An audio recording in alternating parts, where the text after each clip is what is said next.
Everyone, welcome to this webinar. I'm very honored to have Bill Bengston as our honored guest and learned person.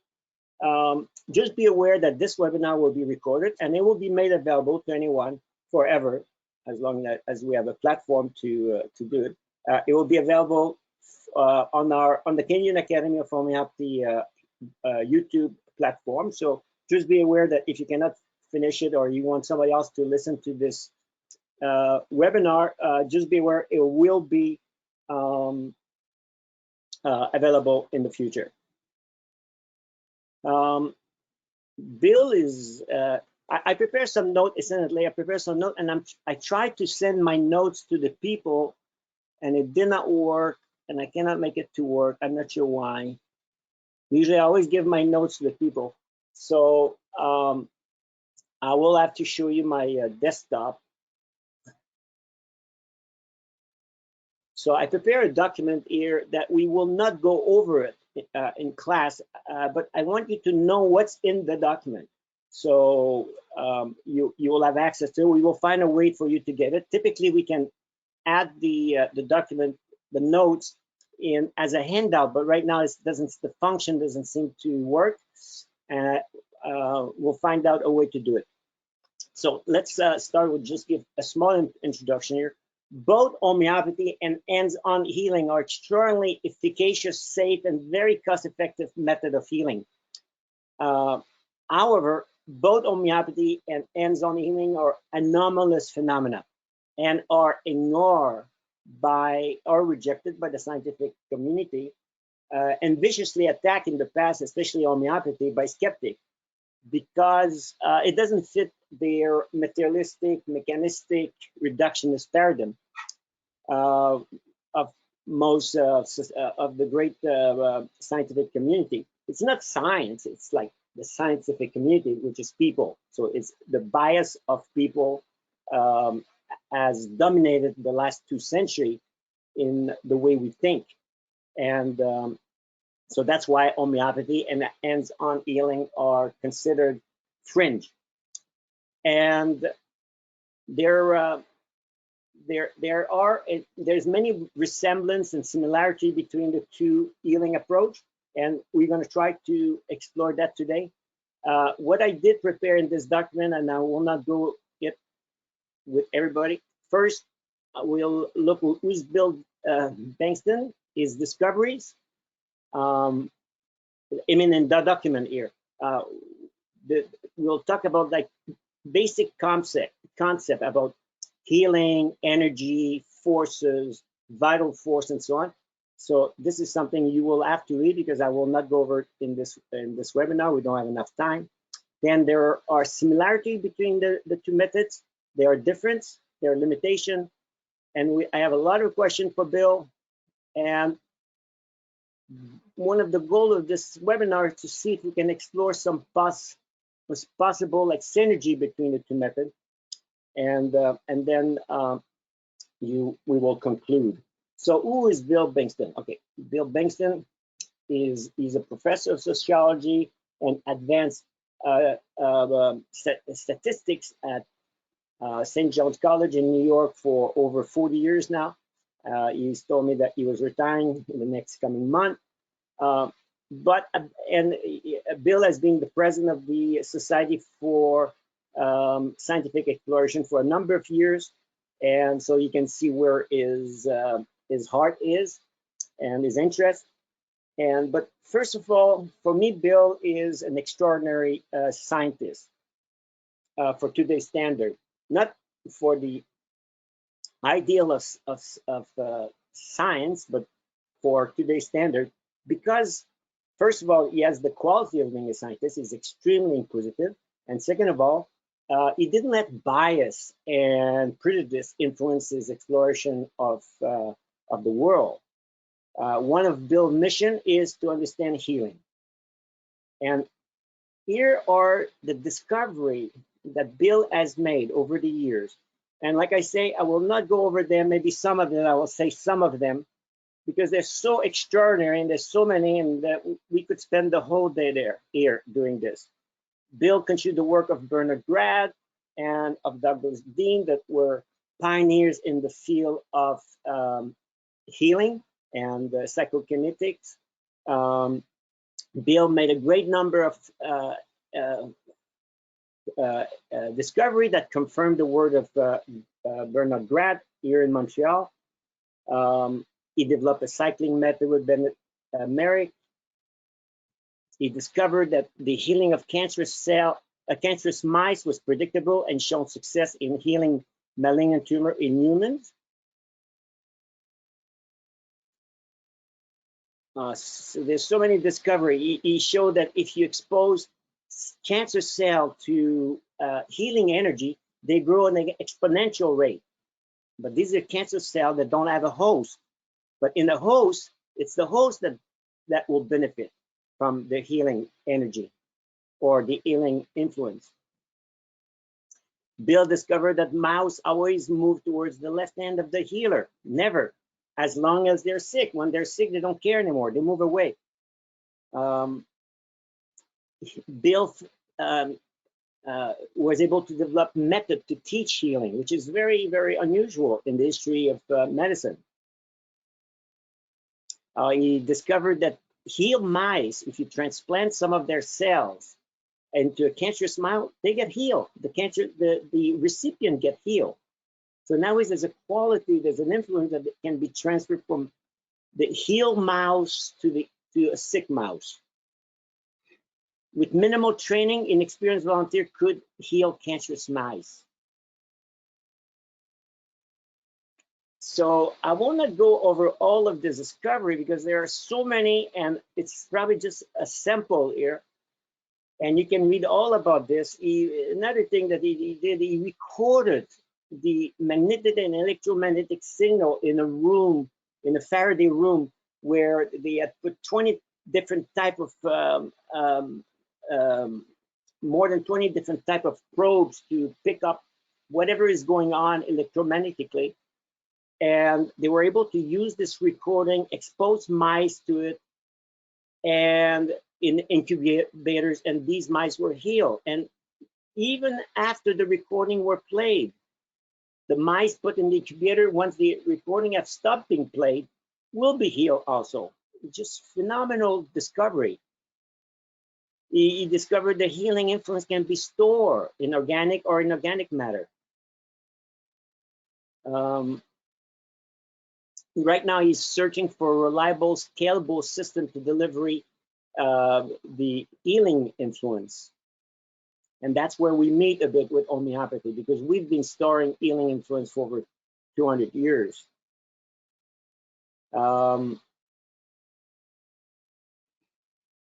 Yeah, so he did an experiment not too long ago where he had volunteers with serious illness, and he did give them just water, 2 drops of water under the tongue of water that had been treated, and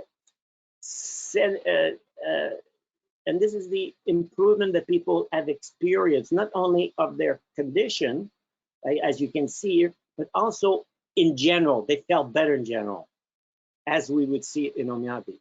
He found out with the healing energy, he couldn't help people with Parkinson, but with the healing water, he could. Anyway, I could go on and on and on Bill discovery. They're all very interesting. They're all, so that's why you're encouraged to read this paper, to read this book, which I'll put as a reference at the bottom of the article.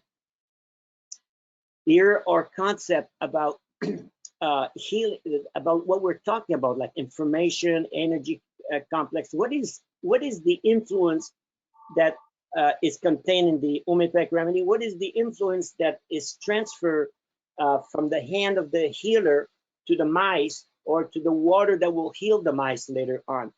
What is this? So I put some basic concept here of physics for you to look at, like what is energy in physics? What is a field? What is a force? What is information? For instance, like DNA is a set of information that transmits patterns. So this is like a prerequisite to understand the basic of what we're doing. Like here, is healing associated with information that convey a pattern of harmony? Is healing about a greater harmony of living processes? And so on. So let's now focus on similarity between Bill's method and homeopathy. So both enhance the healing power of the living organism. Both are dose related.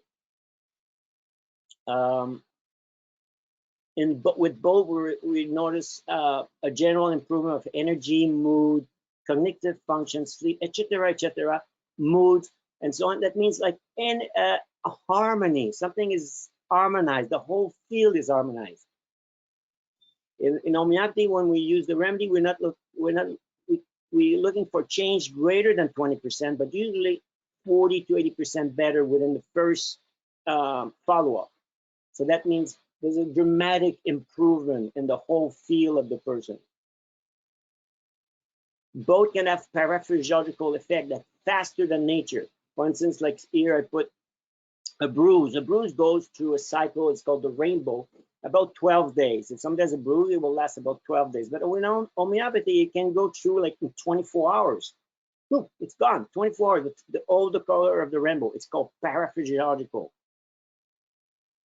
However, I want to point out that some healing effects of hands-on healing can be supraphysiological, such as phenomenal recovery with disappearance of infirmity or life-threatening condition, like as Harry Edwards, a very famous healer in England, demonstrate. He was doing that 10 times a day, actually.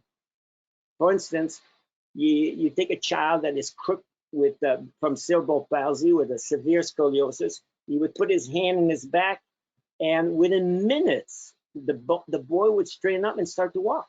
Within minutes. 80% of the people that consult Edward, whether it was malignancy, glaucoma, things that are known to be irreversible medicine, would recover.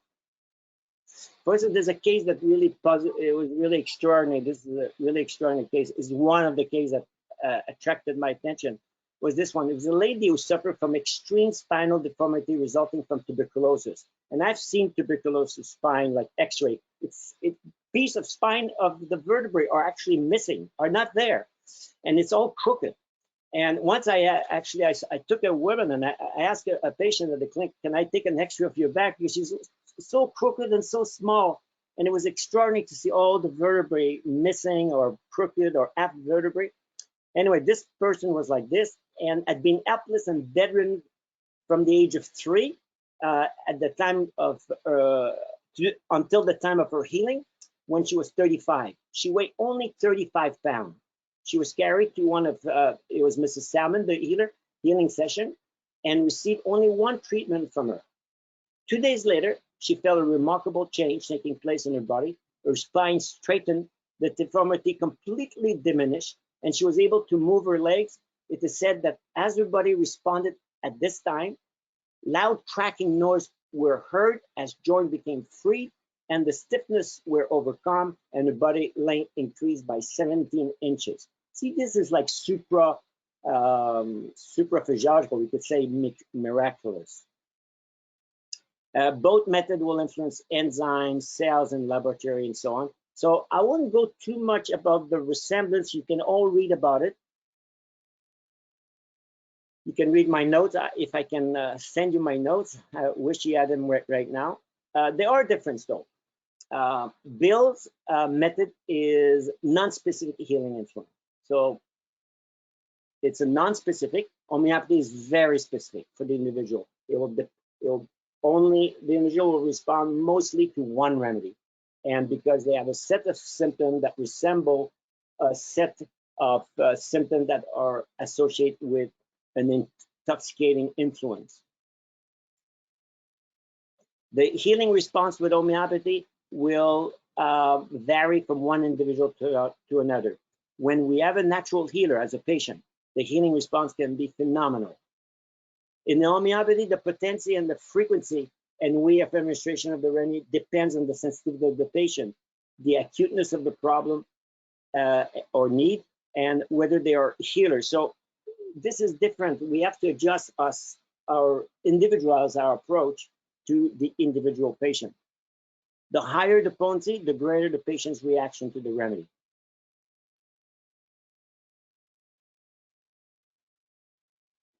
So the remedy will need to be potentized, to be increased. The potency of the remedy will need to be increased over time for when they're treated with homeopathy, which is not the case with Bill's method. So Bill is a non-linear, and patient go through a sudden phase of transition, a bit like that patient that had this tubercular spine, went through a phase of transition like 2 days after the healing session. So healing proceed for Bill in a non-linear fashion with sudden bursts of healing that resemble phase transition. In homeopathy, it's a linear, as long as the potency, the repetition, and the way of administering the remedy are optimal. In other words, the patient always improves constantly, day after day, week after week, month after month, year after year. In homeopathy, we must change the potency because the body will get used to the remedy. In Bill's method, I don't believe so. There's any the body become accustomed to it. Instant healing is very rare with homeopathy, especially with people with chronic problem. In acute problem, yes, we see it, but in chronic, no, it's very rare.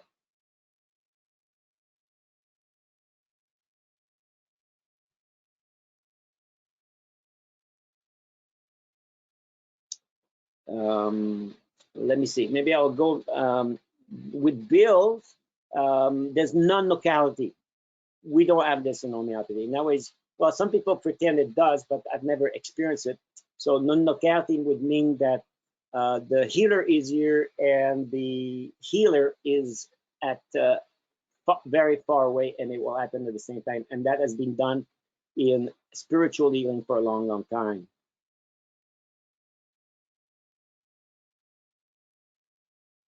In homeopathy, very interestingly, the remedy cannot be destroyed by high temperature or very low temperature.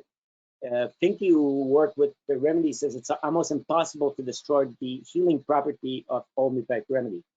And this is similar to, I believe, Bill, tell me if I'm wrong, Dean's experimentation, which showed that distilled healing water kept its property. The healing water that was distilled, actually, I should say. Is that correct, Bill? It's really unknown. I mean, what I found is that distilled water isn't a good medium. Yeah. Oh, distilled water itself. You mean like spring water would be better?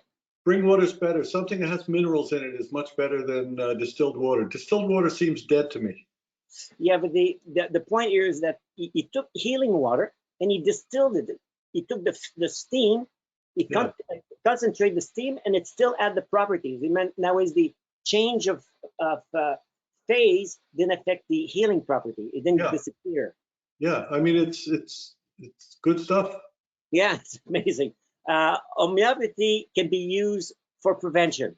So before surgery, let's say, or a shock, or before an infectious disease, exposure to a contagion, I should say, or before grief. If you know you're going to have a grief because somebody has died or something, I guess you can give the remedy before the announcement to people, and it will have the same effect. You can give the remedy to animals that don't have enough mineral in the diet, and they will recover from the deficiency, and it will prevent any further deficiency.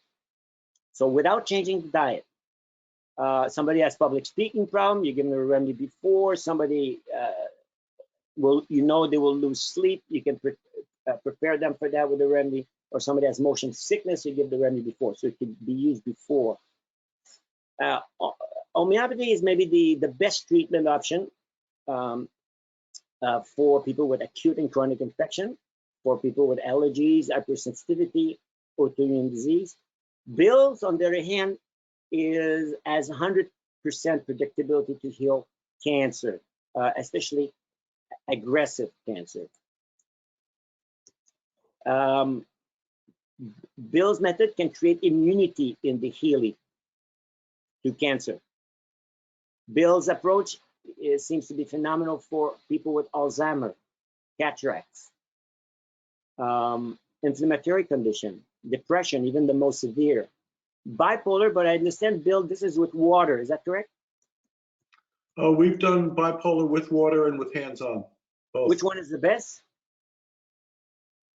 Well, water is more interesting because it becomes scalable. Okay. I don't know that I could quantify one versus the other. They both are pretty effective. Okay. Yeah, this is Bill found out that the mice that were treated by non-biology student were cured in the lab, but not by the biology student. They were not cured in the lab, but they were cured at home. How do you explain that one, Bill? My speculation is that at home biologists or student biologists are relaxed. They can put their feet up and not worry about, they don't have to think a lot. They just have to do the healing practice. But if you're in a lab and you got white coats on and people are staring at you with your hands around a cage of mice, you feel like an idiot, you know. And so the student logs indicated that the biology students in particular were embarrassed. Well, actually, Bernard Grad had shown that they retarded healing. Yeah. He called them skeptical medical students, retarded healing. I wouldn't call those medical students skeptical. I would call them disbelievers. Bill, you wrote, to my knowledge, no person that have healed ever experienced a recurrence of their original problem, but do they get sick with other problems? Yeah, I don't think you're fixed of everything I don't think it's miraculous and you have an umbrella health pass or anything along those lines, but I don't have systematic information on that. Okay, very good. In homeopathy, we're confronted with relapse. That means if we stop the remedy, there may be a relapse. If there's a stress, there could be a relapse. So if we look at limitation, Bill, for slow growing and benign growth, not so good. I mean, maybe some of his students are better, or like you say, rheumatoid arthritis, on the short term, not so impressive, maybe on the long term. For homeopathy, lifestyle problem, like essential hypertension, type 2 diabetes, Alzheimer, we don't do well with these people. We change their lifestyle, we give them the remedy, they do well. But if we don't change their lifestyle, their hypertension will be palliative. But as soon as we change their lifestyle, essential hypertension goes away, never comes back, Alzheimer goes away, diabetes goes away, never comes back, as long as they change their lifestyle. In homeopathy, we have done some inroad with genetic disease lately. For instance, we have a case of retinitis pigmentosa, I think is the second case that was well documented, that was complete reversal, to the surprise of the ophthalmologist, of course, and it's known to be irreversible, and now there's no case has ever been reversed. But you see, this took about 5 years to do, progressively over 5 years. The vision came back slowly, the pigment came back slowly over 5 years. But with Bill's, it might have it could be quicker. Cystic fibrosis, same thing. I have some patients with cystic fibrosis that are more or less asymptomatic, or all the symptoms actually go away, and you always address like acute problem as they come along, but it's certainly we can make inroads with this. But this is genetic disease, don't have 100% penetrance. That means it's a soft, so there's a possibility to have some change. So when there's tissue change, we can improve function. For instance, if there is atherosclerosis, like intermittent claudication or angina, no problem for homeopathy. We're not necessarily changing the atherosclerosis, we're just changing the function of the organism. So the angina goes away, the intermittent claudication goes away. Same thing with spinal and foraminal stenosis. Very, very good result with homeopathy with these. It doesn't mean that the bone is gone, but with exhaustosis, the bone will dissolve, though. I've seen bone dissolve. Of course, many patient colleagues have seen it. Parkinson's disease, yes, if it's an early state, and yeah, associated also with lifestyle, but yes, on the long term, they do improve. They go almost asymptomatic. And prostate hypertrophy, which I don't know if the prostate changed, but the symptom goes away. I recall a patient, I remember, he was urinating once a night. He had cancer of the bladder. That was like in the 1980s. and he was urinating every hour at night. And I treated him. He was 72 years old when he came, and he died at 98. And at 97, he was still my patient. He was still driving the car. He was still working as a business advisor, but he had not gone up to urinate at night for 10 years. So just to tell you that, yes, maybe nobody checked the prostate at strength, but in this case, he had not gone up to urinate in 10 years. So that means the function was there at the very least. And we have a fair response with people with organ failure, like heart failure, kidney failure, COPD. We can bring them back to very, very functional, and for many, many years. I know a case of heart kidney failure, both together in the same patient. I treated from 1986 to 1990. She's still alive today. No problem. I don't even talk to her. And she was in heart and kidney failure, and she was like on her deathbed. She was unconscious when I did my home visit. She had been unconscious for in uremic coma for about, if I recall, it was 72 hours. So it's very rare somebody can last 72 hours in uremic coma. Usually they last 24 hours, but she is still barely breathing, but she came back and she's fine today. I mentioned the mineral deficiency in grazing animals. So if the soil is deficient, is depleted, we can treat the animal and they will, therapeutically, if they're sick, and preventively, they'll never get sick on those soil that are deficient in mineral. Cerebral palsy, like with a lot of infirmities, yes, they're greatly better, but we use manipulation. With the manipulation and the remedy, it's a sure recovery. Not maybe full, but the great example of this is one is called David Jones. David Jones was born with cerebral palsy, and he was told he will never walk, he will never see, he will never talk. And there's a video you can see on the internet.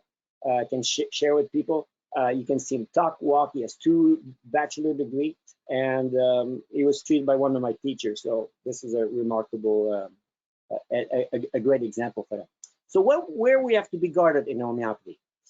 Cancer stage 4 in elderly people, people with addiction that don't have any support from the environment. In other words, they don't have a good environment around them.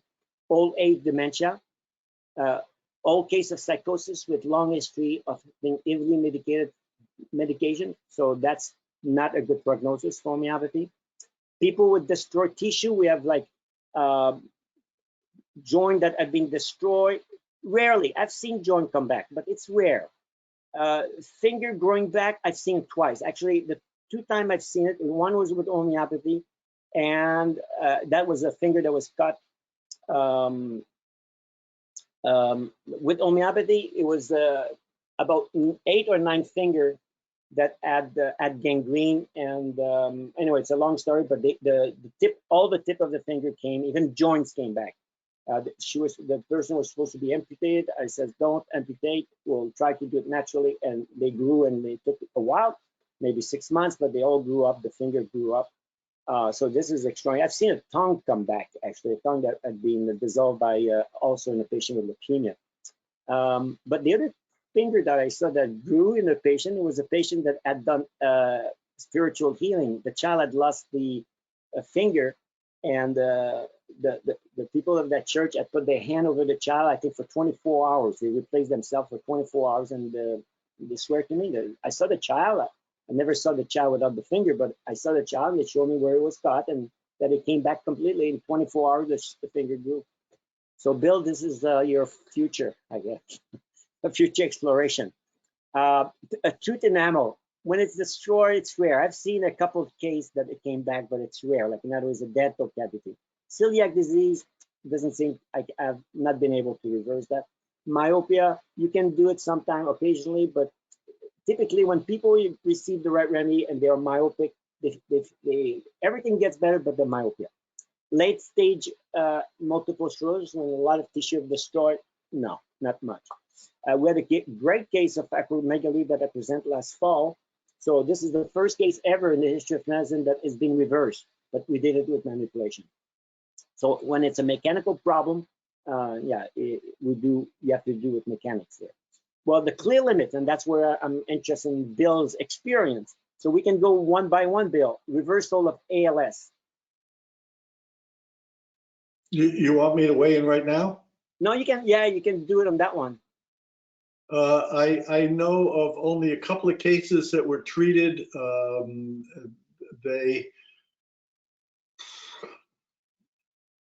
There may have been some mild change, but we didn't treat long enough, and the patient withdrew. Okay. In both cases, it's a pretty ugly disease. Yeah, I've treated about 30 of them, and the only thing I've been able to do is to slow it down, sometimes stop it, but not for long, and then it starts again. Yeah, there's an animal model I want to play with to see if we can do something, because one of the problems of doing clinical research is that you lose a lot of the patients. You get a file drawer problem. You don't know really what happened. So I only know of a handful of cases that were treated of ALS for ALS, but I wouldn't say I know how they resolved. Because So that's where both of us coming together, we might have resolved it, perhaps. Yeah. Okay, another one is a genetic disease with 100% penetrance, like Duchenne muscular dystrophy. Bill, your turn. I don't know of any clinical cases that have been tried, so Okay, I just don't know. Okay, very good. So that's another one that would be interesting. Oh yeah, so I've already mentioned that. Okay. Okay, for Bill. So these were the limitations that I mentioned about homeopathy. I will let you talk about the limitation that you have experienced over like 50 years almost of hands-on healing. We seem to be better at treating conditions where you need to take away something than you need to stimulate something that's new. So for example, on Alzheimer's, you've got junk on the brain. We can take away the junk, and Alzheimer's responds very, very quickly. If you've got a aggressive cancer, the aggressive cancer will be easier to treat than a non-aggressive cancer. If you have something, I'm just watching what you're putting down. If you're trying to treat for something that's missing, an example would be type 1 diabetes. I don't know of a cure that anyone's had. I certainly haven't with type 1 diabetes. I treated an elderly gentleman a bunch of years ago for serious long-term type 1 diabetes. He had lost his vision. He lost body parts that had been removed, and all of this. And I was able, in many treatments too. So you can't say they ran away. In many treatments, the best I could do was decrease the insulin need by about 50%, and he got about 50% of his sight back. He was happy. I considered it a failure. But that's one of those things that in diabetes, you're missing something. In Parkinson's, you're missing something. We haven't had great success in Parkinson's. We've had better success using so-called informed water on Parkinson's than we have with hands-on, which is interesting in and of itself. So things that need to be stimulated, we just haven't had a great, it doesn't mean it never happens, it just means it seems to be more difficult. Things that we're taking away something that you have. So a benign growth, for example, the body doesn't recognize as alien. We don't seem to be very good at benign growths at all. Malignancies we're pretty good at. Yeah, you've said the younger the person, the more aggressive is the condition.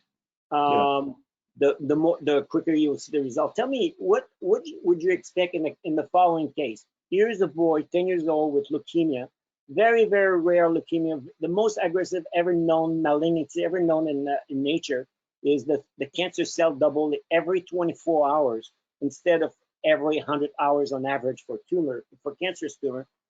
And the child, when he's diagnosed, they say the disease started about 3 weeks ago, and the child, I think 15 pounds out of the 54-pound child was cancer cell. So imagine if it was an adult, it would be like the equivalent of, let's say, 45-pound tumor. That would be in the bone marrow. And the child has 2 more weeks to live without treatment. I would try it. The thing that's attractive, wrong word, but the thing that's attractive is the age. And a 10-year-old who is otherwise healthy other than having the cancer is better than a 100-year-old who is otherwise healthy but has the cancer. The aggressiveness is attractive. I mean, I would love to see what would happen. Yeah, me too. It happened to my son, actually, Bill. Okay. Yeah, but I did not know you at that time. Okay, very good. Is there anything else you want to add to limitation? Well, I'm not calling it a limitation. I'm calling it that so far nothing. And Yeah, I, that's right. I That's don't right. I don't take the healing method or the techniques or anything else as given. I take them as something to play around with and to make better. So, for example, if we had had this conversation 10 years ago, I would have said that it's very, very troublesome to combine healing with killing.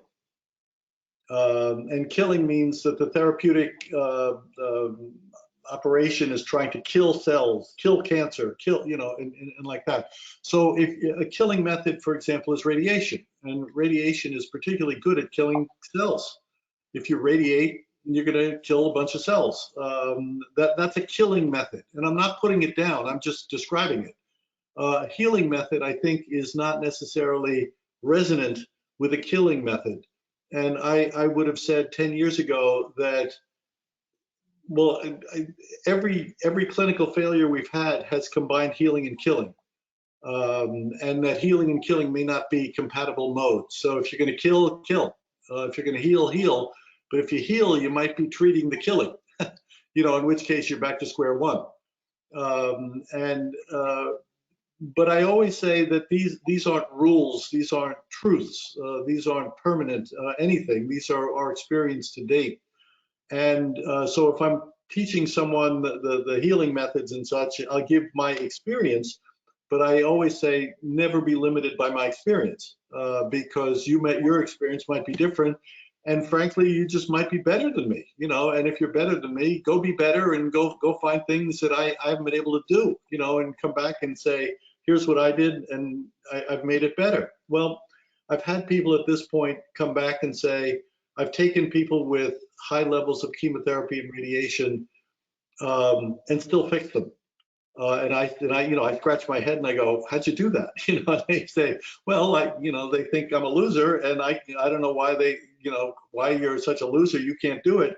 I just did it, and to which I say, bravo. So in this particular case, the diagnosis, would you say it's good or bad to combine healing and killing? And I would say I'm still somewhat jaded by the past, some clinical cases I've had, but other people, particularly newbies learning the method, they think, you know, Bengston's a loser and I'm just going to go out and do it, you know, and to which I say bravo. So I would never take, I would say, here's our experience, but I wouldn't say here's a rule.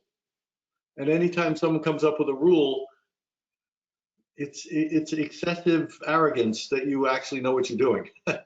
And there's so much unknown in medicine generally and alternative medicine in particular that when in doubt, try it, you know, and compile the cases. But this is one of the reasons that I have to go into the lab, because clinical cases are really difficult to unravel. And in a lab, you have the illusion of control. I understand it's an illusion, but it's easier on my pea brain to play in the lab than it is with clinical cases. Incidentally, one of your students published a case on a video this weekend.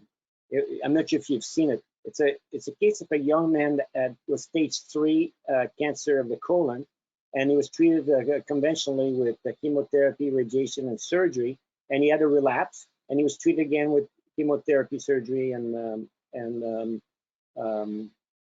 surgery, chemotherapy, and I think radiotherapy, because it went to his liver. And then he had another relapse. Then it went to his lungs, and he says no more. And then he went to see one of your students in November, and on Friday the patient, who was in his mid-30s, got the clean scan. Absolutely beautiful. There you go. So yeah, so things that we see as limit today are to be surpassed. Well, what's a limitation is an opportunity to make it better. That's right. That's right. Yeah. And so, this isn't fixed. I don't have truth. I don't have, the 10 propositions which are objectively true. I don't have anything like that. I'm muddling along at this, trying to unravel it. And one thing I've learned is I don't really know what I'm talking about. Right. So some degree, the what you wrote in the book, that the limitation was actually from observation of people that you're treating that had all these killing therapies that you had poor success with. Yeah. And Yeah. you know what, Bill? We see the same thing in homeopathy. Yeah. If we have a patient that comes to us that had radiation, they don't react as well. And and if we can get them before they do radiation or chemotherapy, much better. The response is so much better. I think so too. But nonetheless, some of the folks that practice this method go out and they do people who have had extensive amounts of chemotherapy and radiation, and they claim success. It turns out that this is a pretty easy thing to investigate in the lab, but I just haven't done it yet, nor do I know anybody else who's done it. So, I mean, you can do simple permutations here. You could take mice, radiate them, inject them with cancer. You could inject them with cancer, radiate them, treat them. You could treat them, I mean, in the permutations, it's just, it's hard to pull off. It's expensive to pull off, but it's not a difficult problem to do. It's just nobody I know, including myself, has done it yet. Yep. Okay, very good. Okay, let's go with some of the question. Bill, you're playing tennis. You make a great shot, and you twist, and you feel like you hear a crack. Your knee hurt. You fall to the ground. What do? You know that you have injured meniscus and ligaments. What are you going to do there?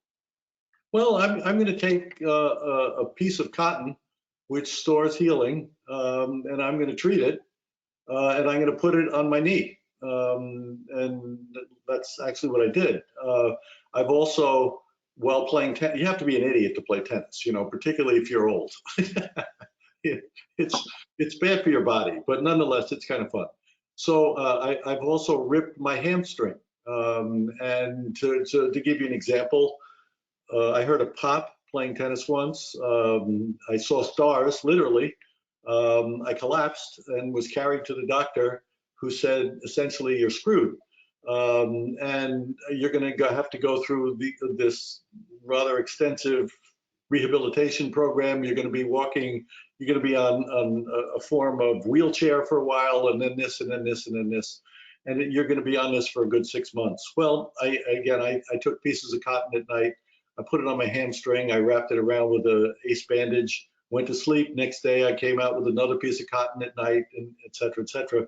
And instead of 6 months of rehab, I played in the tournament in 5 weeks. So nothing miraculous occurred other than the speeding up of the healing process. So I didn't skip a step. It wasn't, magical thinking. Nothing along those lines. Like, I'm going to wave my magic wand and everything will be fine. You talked about earlier about instant healings. It's rare. I've seen it, but it's pretty rare. In my meniscus tear or my whatever other body part I've ripped apart, I go through the normal stages, but it's faster. Instead of being in a wheelchair, I skip the wheelchair phase, but I go on crutches for a couple of days, not a couple of weeks. I go on a cane for a couple of days, not a couple of weeks. And, I played in a tournament in 5 weeks. Good, phenomenal. Tell me, Bill, the cotton that you use overnight, has it lost anything in the morning? Yes, I think so. And this is speculation.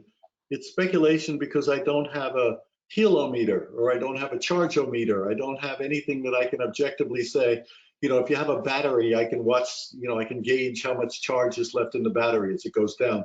I don't have the equivalent. This is one of the things I've been after for quite some time. I just don't know anybody who has a chargeometer. I've heard a lot of people claim it, but when you look at it in some detail, not really.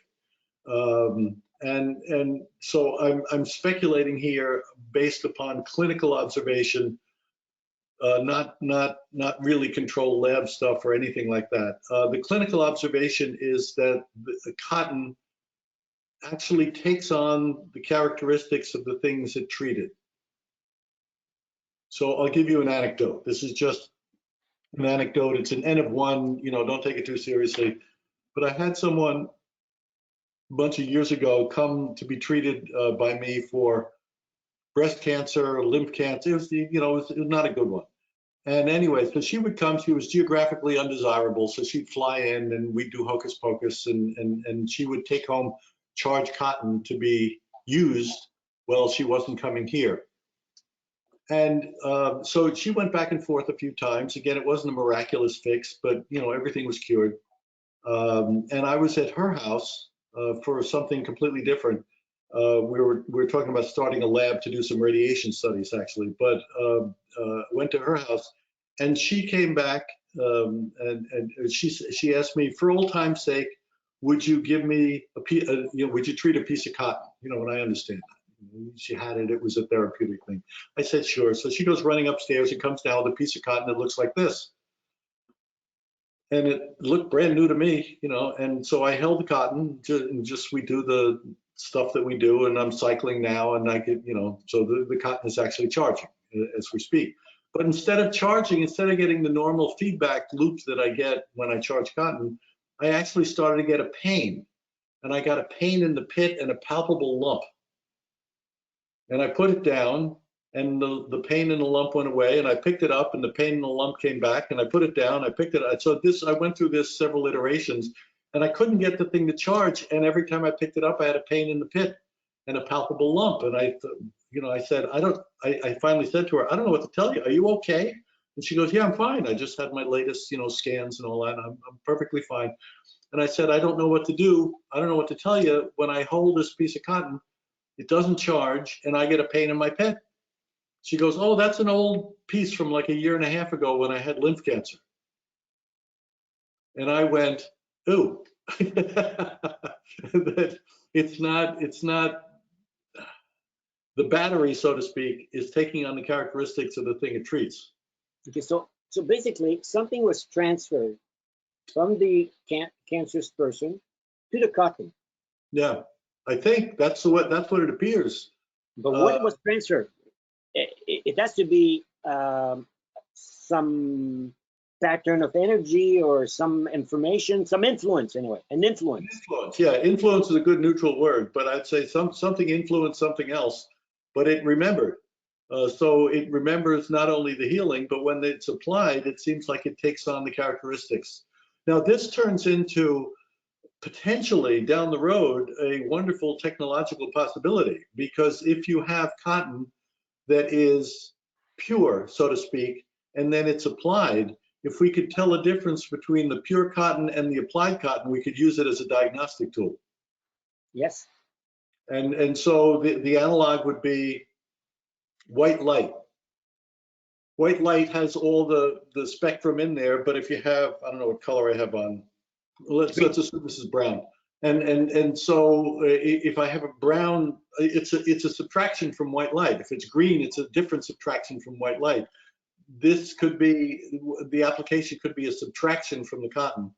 And if we could measure before and after, we might have a system by which you could do a diagnosis. I'm not close to that. Then I'd need, again, a chargeometer, a helometer. You know, I need to know what in heaven's name the information actually is, and have it be somehow codified. Okay, great. Let's look at another question, Bill. Before meeting Bennett Merrick in '71, you were already in healing. You were reading a lot of stuff on healing. How did you get into that? Like, did you come to it as a kid, or you already had like a premonition that you had the healing capacity, or how did it came about in your life? Before I met Ben, I had only read some popular things. I didn't know, you know, the literature, the scientific literature. The first exposure I had to the scientific literature was coming across the work of Bernard Grad at McGill University. And that was mesmerizing. I mean, it was just absolutely mesmerizing. So instead of, here's a story, there's a story, here's the other, the controlled studies in a lab using mice, cells, and all those things, that you know, my antenna were up when it became a fascinating question. But you were already interested in the phenomena. I was interested in the phenomena. It's not just healing. I was interested in paranormal stuff, and not, you know, not as a conspiracy theorist or anything like that, but just rather, I wonder, you know, is there any evidence for telepathy? Is there any evidence for precognition? Is there any, you know, things along those lines? You know, it's a curious thing. And so there's a popular literature, there's a more systematic literature, and I was not more interested, but I was more aware of the popular stuff. And it was curious to me, not only the kinds of phenomena that people have reported all over the place for all time, but also the almost malicious response that people have to it. If you're hit with something that doesn't fit your worldview, people get pretty aggressive, you know. And so I was interested not only in the phenomenon, but also the response to the phenomenon. Yeah, right. The sociology of it. Yeah, yeah. Yeah, there's quite a study to be done there. Bill, here's another question. What difference in healing have you noticed between hand healing and the use of healing waters? Well, the healing water comes in a variety of different flavors. And I don't mean flavors literally, but I expand the question and say, first of all, the difference between hands-on healing and implying obviously hands-on versus distant healing. And the answer is, I don't see any difference in that whatsoever. With a slight possibility that some clinicians have that distant healing might be stronger than live. That turns out to be a preference of the healer. When I was doing clinical stuff way back when, I prefer hands-on. I have no idea why, but I would prefer hands-on than to have someone in California. The people who treat other people all around the world, there's a good chunk of clinicians who will only do healing from a distance because they don't want the distraction of a body. And in terms of efficacy, I don't see any. I mean, certainly I've done this experimentally. I've done mice at 2 inches and then at 2,000 miles, you get the same result. I haven't done enough to really know for sure whether distant healing is stronger, but it doesn't appear to be weaker. But you know, the experience you did in the last few years, you gave like 2 drops of the people under the tongue. Yeah. Do you see the same effect as hands-on healing or distant? No. And this again goes to method of delivery. So there's a couple of ways. If I take water, for example, and I treat water and hold water and do, you know, the healing techniques and all that stuff. If I treat water, I've done this in a lab. So I've taken treated water and it's been fed to cancerous mice I've never met. You know, so I never see the mice. I never put hands around a cage. I never do anything like that. It's just that someone delivers the bottle that goes into the cage for the cancerous mice, and the mice get cured. You know, so there's very little question, I think, that water holds the information for healing very well. There's cotton holds the information for healing very well. So we got organic material here, we've got inorganic material in water. But your question about water, healing water, can take on different flavors in and of itself. So if I treat a glass of water, that water can be used. So you talked about, for example, a leukemia. This would be a particularly good, drinking treated water is a particularly good method for doing leukemia, because there's no real spot in the body, you know, as opposed to you have a tumor. You have a tumor that's localized, you put your hands around the tumor or near the tumor, or you do something along those lines, you've got local to local. And if you drink, it seems to be good for systemic kinds of treatment. The problem, and I'm using problem loosely, is that the treated water is not scalable. At least as far as we know. I don't know the rules of scalability, but now I'm going to go into an area that I'm very much not an expert. So I'm not a homeopath. I don't know homeopathy. You know, as of a couple of years ago, I probably couldn't spell homeopathy. So I'm not. You guys are much more familiar with this stuff, and you know the techniques and everything else much more than I do. But I ran into in my search to make healing scalable. I've had some good conversations with some homeopaths in the States, in England, in Germany, in a variety of places, and they recommended to me, or I suggested to them, what is this dilution and succussion thing? You know, it's to someone who's not a homeopath, it sounds strange, you know. So I come in there naive, and I go, what's this dilution and succussion thing, and why does that potentize? Why does it make it stronger when you know? I mean, it's contrary to the way I was trained. That doesn't mean it doesn't work. It just means it's contrary to the way I was trained. It means there's something the matter with my training, and so the dilution, you know, making it stronger, making it this, making it that. So I started to play around because I don't know. So I started to take treated water. So it began as treated water, and then diluting and succussing. And I started to have some observation that this diluted and succussed water that started out as pure-ish treated water, it seemed to get stronger. And you know, now I'm really scratching my head, going, "What in heaven's name is going on here?"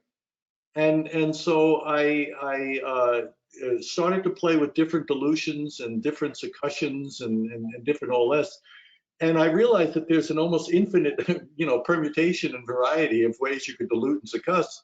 And you know, I'm naive at this. I'm just diluting and succussing and, you know, banging the thing outside, and I'm doing it on the right, you know, I'm facing the right direction. I'm using the right wood, and I'm trying, you know, and I'm trying to, you know, follow the system and see what happens. And following the system to see what happens, something happens. Something happens.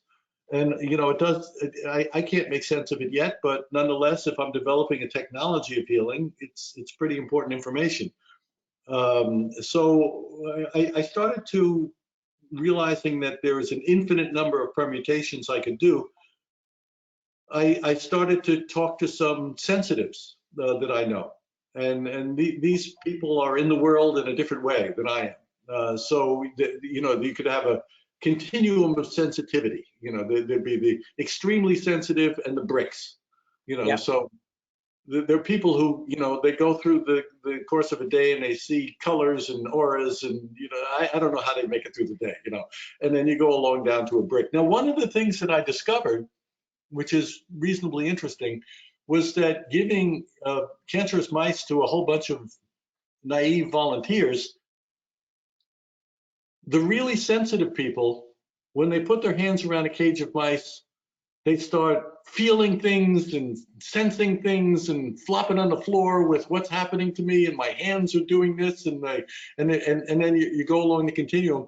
And I've also given mice to people who are bricks, and I say, well, what are you feeling when you treat the mice? And they go, what do you mean feeling? You know, they have no idea what I'm saying. And they go, do your hands feel any different? What do you mean? Do you feel anything about what? Huh? Yeah. And it turns out, and this is the interesting part, that whether you have a hypersensitive or you have a hyperbrick, they heal the same. They heal the same. So the sensitivity isn't related to the healing. The sensitivity is just the way they're in the world. And so what we've done, I think incorrectly, and I don't mean you and me, I mean just out there in the world, what we've done incorrectly is we've assumed that sensitivity is related to healing, and we've then followed the sensitives. And so there's a bunch of sensitives out there, you know, and again, they see colors and auras and energy systems, and you know, again, they're in the world in a different way, and probably, you know, should be locked up by all psychiatric methods, because they just go through life hallucinating anyway, you know. And so along the spectrum, the sensitives tend to be more drawn to healing because something happens and they get immediate feedback, where bricks just sit there. I mean, why would you don't feel anything? Why, you know, why pay attention? I mean, how do you pay attention to something where you don't even understand or feel that anything is going on? So we've focused on the sensitives as if the sensitivity is the cause of the healing. And if you talk to a sensitive and you say, how is it that you heal? I'm feeling this, I'm feeling that. The energies are going back and forth, and the colors, my God, the colors, and and they're going on, and the bricks are looking at them and go, what the hell are you talking about? But we've inverted the causal sequence, so we think the sensitivity produces the healing. It does not. Bricks heal just as well, but they're not drawn to it because they have no feedback whatsoever. So this is a long-winded answer to your question. With the water, I've gone to sensitives and played around with different dilutions and different succussions. So I succuss a boatload of times, I dilute a boatload of times, and then I have vials of this, and I take it to the sensitives, and I say, what do you get? Basically, what do you feel? And they say, this is stronger than this. This work, and they just start, because I don't know how they do it. And so I've taken a bunch of sensitives that I know, exploited them, and used their sensitivity to get combinations of dilution and succussion on treated water. And I have to say, it's extremely encouraging. Something's going on. So we have a treated water phenomenon that we use to promote health. We've got another dilution and succussion combination for plants. We've got, so we got mammals versus plants versus, like that. And it turns out different preparations seem to be better for plants versus animals or vice versa. The diluted and succussed water, here's where eventually I get back to your question. The diluted and succussed water, I've done 3 clinical trials. Trials is too strong. I've done 3 clinical social experiments, and even experiments is too strong.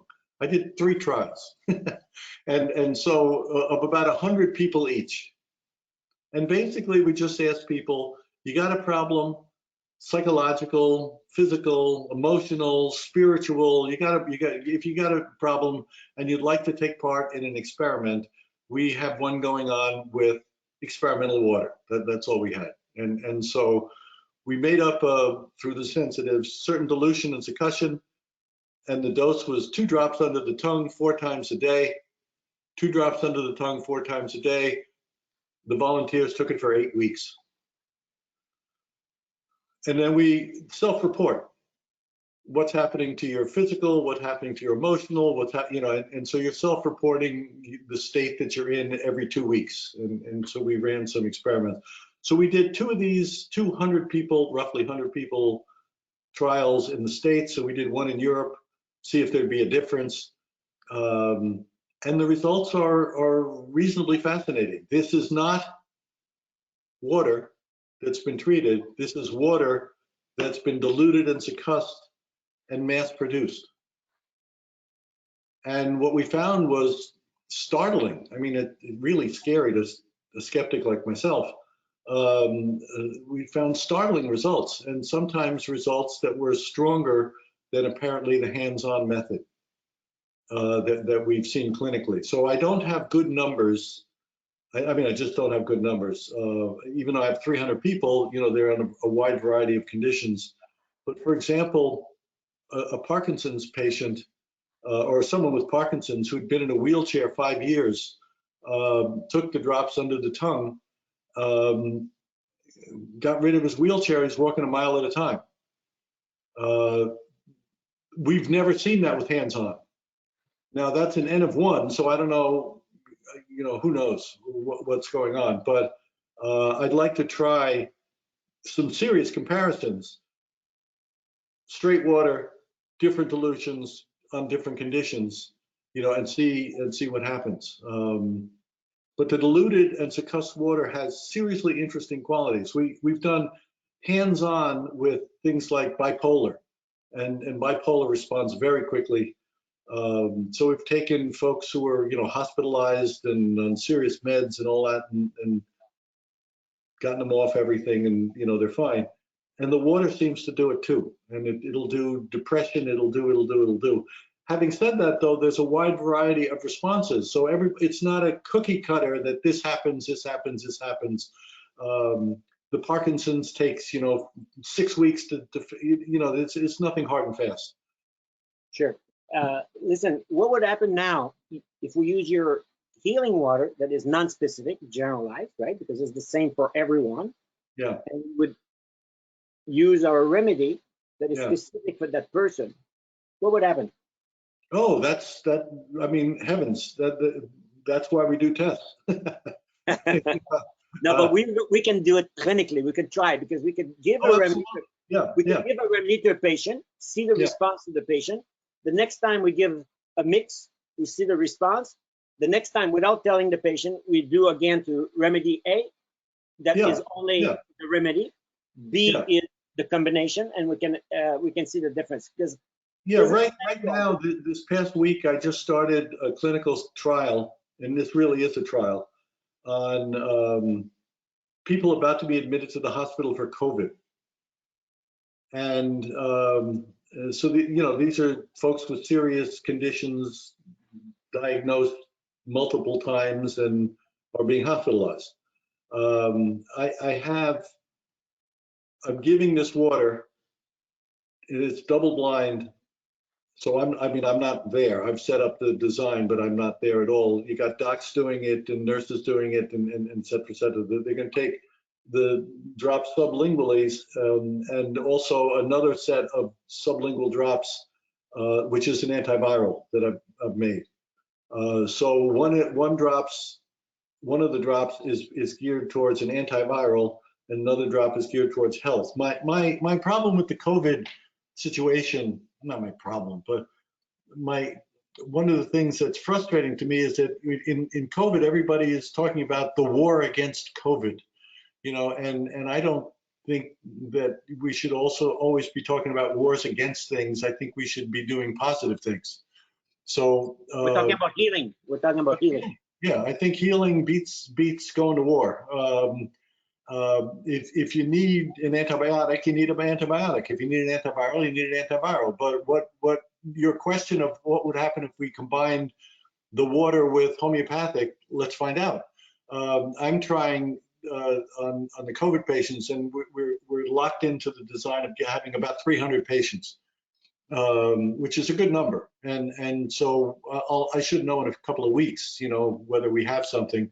And this would be scalable, but it's treated water, the same we've done on the 3 clinical trials, combined with an antiviral, which is also essentially treated water. There's just water in the stuff that they're taking, and I'm calling it, for lack of a better phrase, information-fused water. It sounds good. I'm not sure what that means, but it's information-fused water, and we'll see whether the combination under, double blind, the patients won't know what they're getting, the doctors won't know what they're giving, and the thing has been randomized to see if indeed informed water, some of which started out with my stuff and some of which started out as an antiviral that I turned into infused water, to see whether that takes care of COVID. I mean, we'll find out. We have a few hundred anecdotes leading into this, which suggests that it's very suggestive, but now we're doing the formal trial. You see, in homeopathy, we use a remedy for this COVID, for the Omicron specifically. Yeah. And it's very, we use it for prevention and treatment. Like, we have no deaths, and prevention is very, very high. Yeah. If that remedy was given also to a third arm, and then a fourth arm would be the remedy with the healing water combined, that would be an interesting experiment for the future. Oh, absolutely. And what we're talking about here is various permutations of complementarity. And so the issue when we talk about alternative and complementary medicine is whether or not you're dealing with something that's an alternative and it's a standalone, or whether it's complementary, and if it's complementary to what? And so it's possible that the combination of homeopathy or your patient-specific homeopathic remedies, it's possible that combining that with a different approach, they might work together. They might not, but we clearly should. I'm always game for more data points. Right. Incidentally, you're talking about the hypersensitive, that the healing is no different if the person is hypersensitive or a brick for healing the mice. But for homeopathy, it's interesting. If we have a patient, we can see they're sensitive or hypersensitive, and we can see that they have a quality that we call healer. The quality of a healer is somebody that is positive and optimistic. And they may have a very, very serious disease that's known to be irreversible. We know that they're going to be a winner and they're going to respond very, very quickly to the remedy. It's like they only needed this little information that is in this vial. They only need this information since they were born, essentially. And once they get it, it's like an explosion of healing that's happened. But we can predict it because they're sensitive and also optimistic and happy. On the other hand, if we have a negative, pessimistic patient, we may have negative response to every remedy we give. In other words, they will have all the negative, the toxic symptom of the remedy. Interesting. Yeah. My experience is a little bit different. The negative person, I don't think necessarily heals less well. They have a tendency to run away before anything permanent happens. Hmm. And so an extremely likely response to healing is anger, which is another reason why it's more fun to play with mice. But they never get angry. Sometimes they eat each other, but without anger. Coming back to your experiment of dilution, I want to show you a way of preparing the remedy that we find that is optimal so far in doing homeopathy. It was developed in the 1850s, so 180 years ago about. So let me just show you. Can you see the PowerPoint? Yeah. Okay.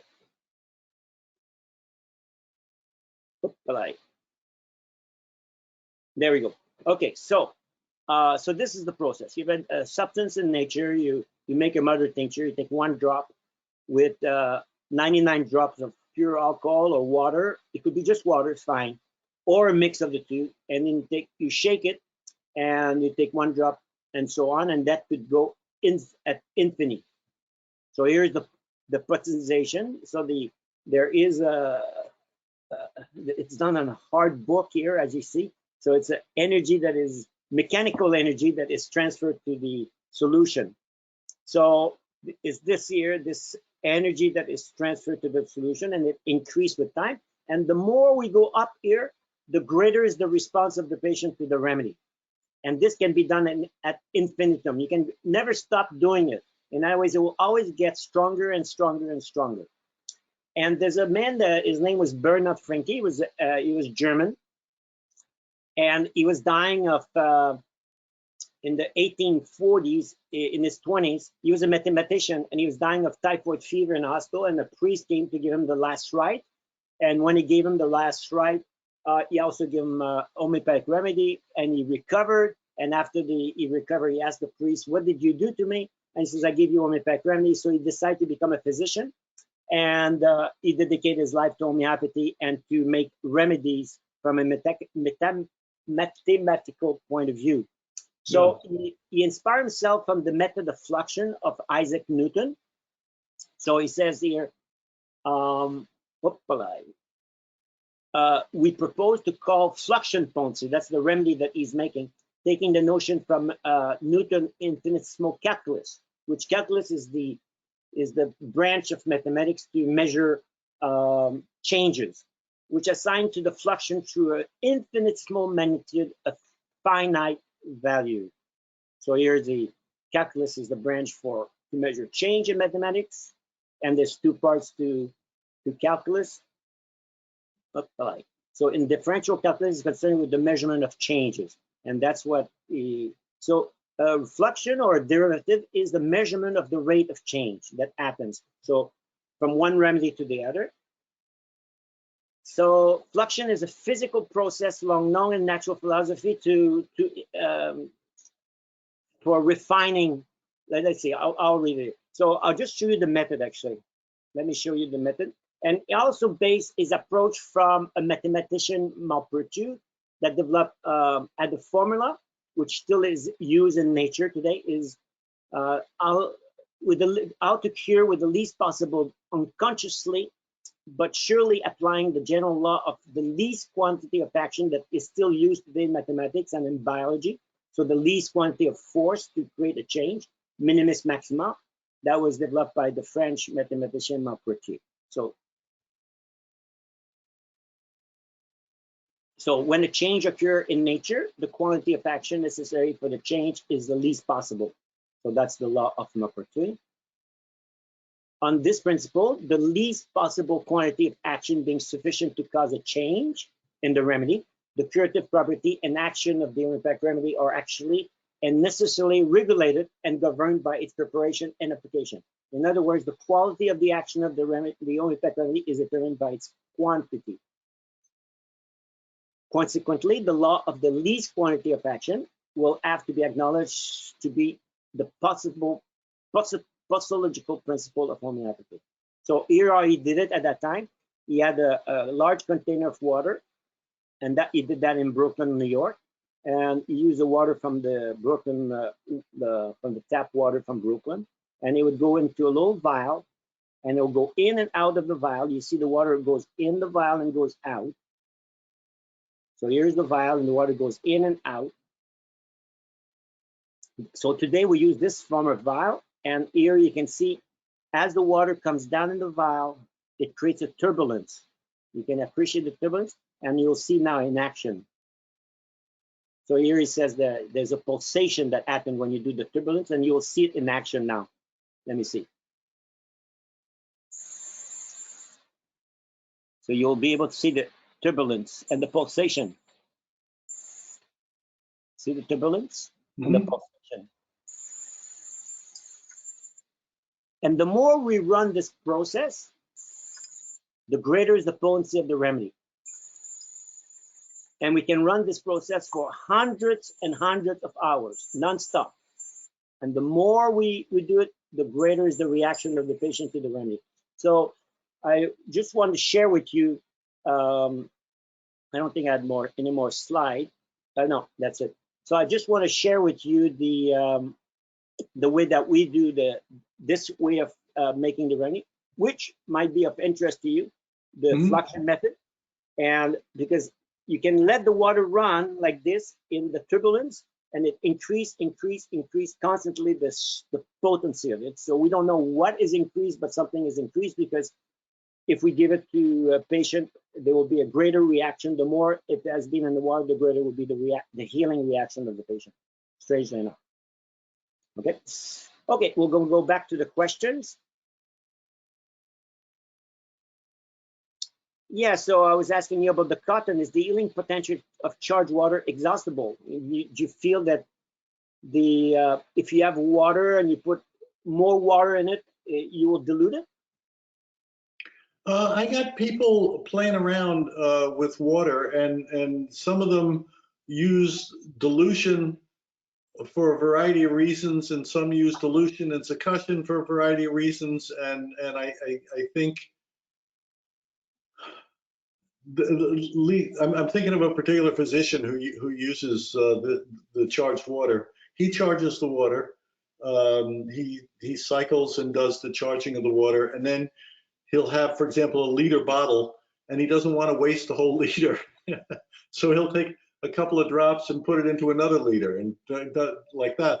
I don't think he succusses them after that. He just does it this way. And he claims, but again, this is without evidence, he claims that it doesn't lose its potency at all. In fact, he uses this stuff.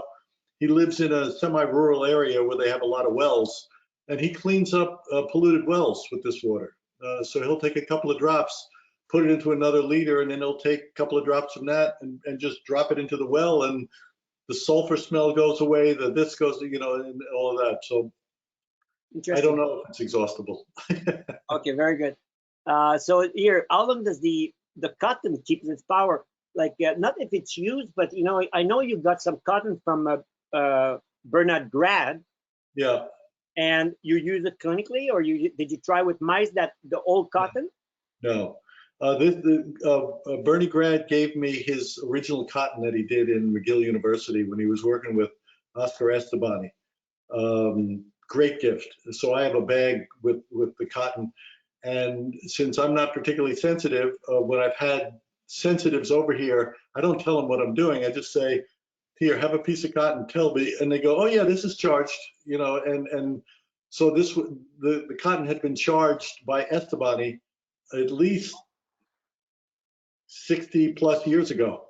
So I don't know how long it lasts. I would say it's good for at least 100 years. You know, I don't know if we should put an expiration date, But you know 21, that 21, 22, you know, used by September 21, 22. you know the FDA imposed a 5 years limit for remedies, but we use remedies since they've been made like in the early 1800s, so like 200 years remedy. And I've told you before, Luc Montagnier noticed in his lab that remedy that were made 12 months ago are more powerful than 6 months ago, and 18 months ago are better than 12 months ago, as if the age, something accumulates with time, which is an interesting phenomenon. That's seriously interesting. Seriously interesting. And also be aware that our remedy cannot be destroyed except by microbial activity. So in other words, if we have water and we let dirt get into it or sugar get into it and they start to be cloudy, it's finished. Patient will not react to it. Huh. No good. But if we keep alcohol in it, and that's why Hahnemann always keep it in alcohol, it will last forever if there's no biological activity. And also because alcohol and water will evaporate eventually, we keep it in pellets or sugar pellet. And the sugar pellet we use today that were made then or brown, dark brown because they've been oxidized, but they work perhaps better even now. Yeah. So just for you to be aware. Yep. Okay. Yep. It's interesting. Yep. What is the minimum effective dose of treated water? Have you come to a minimum dose? No. There's too much unexplained, what statisticians call unexplained variance. So that if we had 100 patients coming in, there's going to be a variation in the response. So I don't know the reasons for that variation in response. It seems like it follows a normal curve, frankly. And we get variation in mice, we get variation in cells, we get variation in people, we get variation all over the place. As one illustration, here's an actual experiment. We had a inexperienced, non-believing volunteer healer put her hands around a cage with 2 mice. The 2 mice are essentially clones of one another. They're not literally clones, but they're pretty close. They've been given the same amount of cancer. They're genetically, you know, they're twins for all practical purposes. They're given the exact same number of cells, and they're the same. Everything is the same that you could think of, far more than you could do in a clinical trial. So these are identical. One mouse will take X number of days to be cured. The other mouse, 2.5X.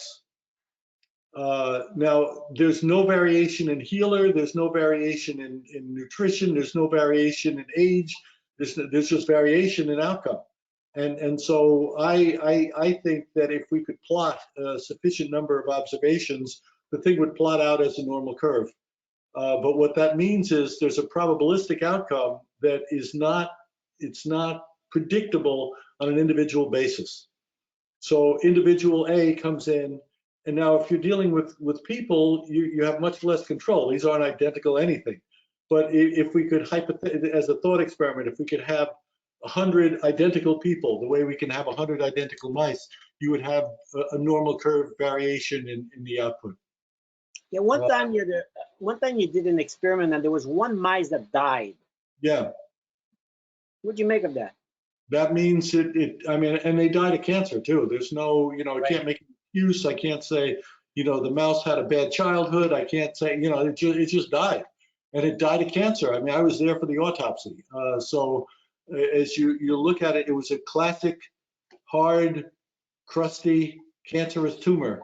You know, if you did this blindly, you wouldn't think anything had happened out of the ordinary other than in this particular form of cancer, it just grows. This mouse never developed the healing pattern of ulceration and all that kind of thing that goes into our results. It just died of cancer. And so again, this goes to my probabilistic outcome. You know, death happens. Failure happens. So we don't have 100% cure of mice. It's high, you know, it's 90-something% probably, but it's not 100%. And sometimes death happens. And you know, without the similarity of control, you get the same thing in people, but people are the mice can't leave. People don't come back. Or they come for a couple of treatments, don't come back, or they come for a couple of treatments, they start getting better and they run away, or they start, you know, that was what drove me to the lab. I couldn't get a handle on this, but no matter what I do, I still get a probabilistic outcome. Right. Okay. See, I think we tend to talk in terms of causal sequences. X produces Y, but I think X simply produces a probability of Y. Yes. Yes. Yeah. What is the minimum time for treated water to gain its influence? I don't have a helometer or a treatometer, but I would say it's probably related to the volume of water. So if I have this amount of water, I don't know what I have here, 5 ounces. If I have this amount of water, it'll take longer to charge than if I have a liter. And so if I have this size cotton, it'll take less time to treat than if I have a pound roll of cotton. There seems to be some relationship between volume and length of time, as if there's a physical transfer of information or energy from A to B. It doesn't seem to be instantaneous. Because energy can accumulate, but information cannot accumulate. The same information cannot accumulate. It's just one information, right? Yeah, energy can be transferred from one place to the other, but from the source, it's less. Once it's been transferred to the recipient, it's less. But the information, when it's transferred from the source to the recipient, it's not less in the source. It's the same. Yeah, unless the information is dynamic and there's a feedback loop. Yeah, there's something to do with like energy and information. Yeah, so the same way you keep diluting and something happens. I don't know if the information is changing, or when you talk about the potency, are you talking about the potency of information or energy? It's possible that there could be some iterative loop going on in information transfer. And there's something going on that is increasing. Yeah. It's certainly not the information, because you cannot increase an information. Information is the same, but the energy that goes with the information might seem to change or something. There's a potential there. Unless the information is dynamic. Okay, something to think about. Okay, very good. So yeah, so you kind of, I asked this question, you've kind of answered this question. What is the best way you have found to recognize and measure what has been captured in healing water? Nothing so far, is that right? Only sensitives. Only sensitive. And the sensitives, I don't seem to be able to stump, you know, which is pretty interesting. So sometimes I have sensitives come over here and we do it, you know, right in front of us. And sometimes I have sensitives who are sensitive, you know, across the country. So I've taken differently treated cotton, treated differently by not only time of treatment, but also method of treatment. So I have a healing recording that I've played to cotton to see if that takes on, if it does that in fact charge the cotton without human intervention whatsoever. And no matter how I randomize the cotton or the water that we're testing, I got some sensitives on the other side of the country who will, they don't even need to be on FaceTime or, you know, anything to see it. They just go touch one. And so I touch a piece of cotton and they go, this is the one that's been treated the most, you know, and then I touch another piece. Oh, you haven't treated it. And I can't beat them. You know, their sensitives are sensitive. There you go. Okay. Yeah, they're sensitive. And that's the closest I have to a helometer. What about cells in a petri dish? Could you use them to be sensors? Yeah, I think in my quest for a helometer, or a chargeometer or that. I put treated cotton even under an electron microscope to see if I can detect anything structurally. Can't, through all sorts of spectrometry, and nothing exotic is coming up in any of the physical tests. But if I take cells and I injure those cells, they respond. And so what my tentative conclusion, not a conclusion, my tentative hypothesis is that the helometer is going to have to be alive, and the helometer also is going to have a physical need. Just life itself doesn't necessarily respond to healing. Life in need responds to healing. So example, let's say I have a piece of, and this is done at Brown University. So let's assume I have a bunch of treated cotton and a bunch of untreated cotton. And I take the treated cotton and I put ordinary cells near it, and you bring it closer and closer. You could be bacteria, it could be viruses, it could be whatever, and they're just going along being whatever they are, and does anything happen to the growth rate, to the change in the way, and apparently nothing happens, so you bring ordinary bacteria next to it, and you have some bacteria near untreated cotton, doesn't seem to react one way or the other. But if the cells have been injured, they respond. So you can take, there's a test known as a scratch test, and basically it's what it sounds like. You're taking cells and you're scratching them, so you're producing an injury. And if you take the scratched cells and you bring them next to treated cotton, they start to genomically change. They don't change with the untreated cotton, you wouldn't expect them to, but they can I can't recognize whether cotton is treated or not. A cell that's been injured can recognize whether it's been treated or not. Mice with cancer can recognize whether the cotton has been treated or not. I can't.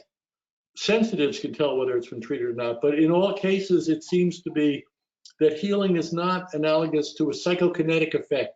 It's not like mind over matter, and the beneficence of my will produces a change in the physical world. I think that healing is simply the offering of information to a life that needs it. Yep, it's So like I'm not changing the outcome of, say, a random number generator. There's a boatload of experiments. Can people change the outcome of a random number generator? And the answer is yes. I mean, it's not an interesting question anymore. You got 30 years of data coming out of Princeton engineering that consciousness can affect a random number generator. But the random number generator has a known output, 50% heads, 50% tails, essentially, and you can statistically change the outcome by desire, having it come up heads or having it come up tails. That's the change of a physical system that's not sick. But if you can change the outcome of a random number generator, the way conceptually to understand that is the infusion of information. Because a random number generator should be existing with maximum entropy, and here we have syntropy. And so we have a coalescence around A or B, depending on what the operator is trying to do. I don't think healing is that way. I think there are some healers who work that way, but nobody in my system anyway works that way at all. So I know of healers who, they get all worked up over stuff, and they're flopping on the floor, and they're grimacing, and they're like this. And I actually know some pretty well-known healers. I mean, I'm not going to mention their names, but they're pretty well-known healers who, if they treat more than a few minutes, they're going to get very, very sick, to the point where they've been hospitalized and take a month to recover, can't get out of bed. And that's because they put too much of themselves into the healing process. And I think they're healing, using this loosely, I don't know that it's literal, I think they're healing psychokinetically. Their mind over matter, their mind over disease, as it were. And that's draining them, as distinct from if you are a conduit, so here's my little rod, and I treat, and I become the conduit for whatever it is. Then there's no loss of vitality in anybody who does this. In fact, you feel generally better if you do it. right. Other than healing is boring, I don't think it diminishes you at all. In fact, I think there's probably a health additive by doing the healing. Yeah, I think that Then was it's the the problem of the healee. It's the problem of the healee to get better. I'm not imposing my will on the tumor. You yeah, know, here's the information on how to fix the tumor. Fix it yourself. yeah. I think that was the case of Edgar Casey. He would get drained after every seance Yeah, with his patient. Yeah. yeah. Okay. Very good. Yeah. Have you done more research with the oxygenation of water for after you have held it for several minutes? No, no, I just haven't done anything like that. No, I mean, there's all sorts of stuff that I got a scroll of things I need to do, and I just have, you know, they're all one, interesting questions. I just don't know. one scroll, you said, right? Once, One scroll of things you have to do. Just one yeah, I scroll. got hundreds of things I gotta do. You know, so I gotta get this stuff done. If anybody out there has a lab, let's play. Yeah, that's right. So that's what we can help you with. Yeah. Uh, yeah, so you answered this one. Do healer get sick? You answer it. If you don't use it properly, probably yes, right? Well, I don't think being a healer means that you're immune from illness, you know, in any way. I don't know that there's a preventative. There's a preventative, I think, more analogous to a preventative through the immune system. So if my immune system has learned how to fix this or that, it tends to have memory that it's fixed this or that. If you've never had this or that and you don't have an immune response to it, I don't know that just healing sits there. I think that healers, in my experience, can get sick, and I think that sickness does not diminish their healing effectiveness. Mm-hmm. So if I were sick, I think one of the things I could do is treat somebody. Harry Edwards, which was a famous healer in England, he said, if somebody has a lifestyle problem, they come for me with like a disease that is related to lifestyle, I cannot help them. Did you find the same thing? No. We have lifestyle and addictions and all these other kinds of things which seem to respond. No, but I mean like somebody that's say with essential hypertension. Oh yeah, that's fixable. That's fixable. Okay, very good. Without changing the lifestyle. But well, the lifestyle may want to change. I'll give an anecdote. We have one experimental condition that I just got finished researching at Tokyo University, but I've also done previously at Brown University, is the recording of healing intention with a very elaborate Faraday cage and all this other kind of thing.